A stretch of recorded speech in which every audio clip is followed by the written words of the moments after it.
بسم اللہ الرحمن الرحیم۔ السلام علیکم۔ ہسٹری ٹی وی میں خوش آمدید۔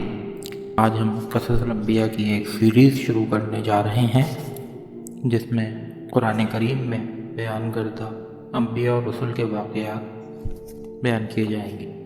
خالق کائنات نے آدم و حوا علیہ السلام اور بنی آدم کو روئے زمین پر بسایا تو مرور ایام کے ساتھ ساتھ بنی نوع انسان میں گمراہیاں در آئیں، حتیٰ کہ وہ خالص توحید کو چھوڑ کر اصنام پرستی میں کھو گئے۔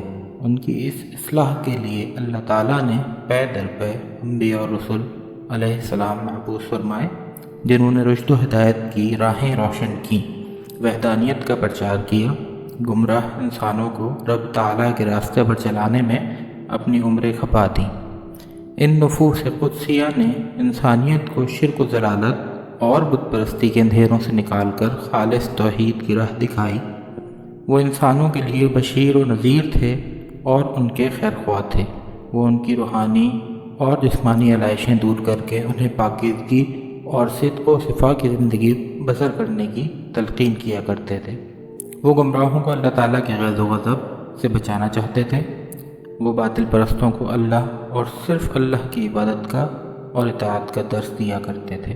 تبلیغ اور اصلاح کے اس فریضے کی ادائیگی میں انہیں بے پناہ مشکلات اور مصائب کا سامنا کرنا پڑا۔ اللہ اور اس کے دین کے باغیوں نے ان مقدس ہستیوں کے آگے مخالفتوں کے پہاڑ کھڑے کر دیے۔ ان کا تمسخر اڑایا گیا، ان کے در پہ آزار ہوئے۔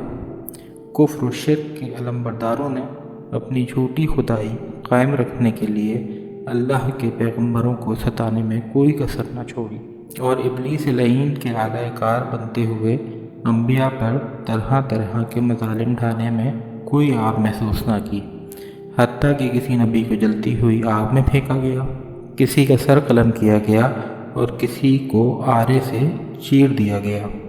لیکن آفرین ہے ان پاکیزہ نفوس پر کہ ان کے پائے ثبات میں کوئی لغزش نہ آئی، اور وہ کلمہ حق کی سربلندی اور توحید خالص کی تبلیغ و اشاعت کے لیے ہر حال میں زندگی کے آخری سانسوں تک کوشاں رہے۔ قصص الانبیاء انہی مقدس انسانوں کا ذکر جمیل اور ان کی پاکیزہ زندگیوں کا خوبصورت مرقع ہے۔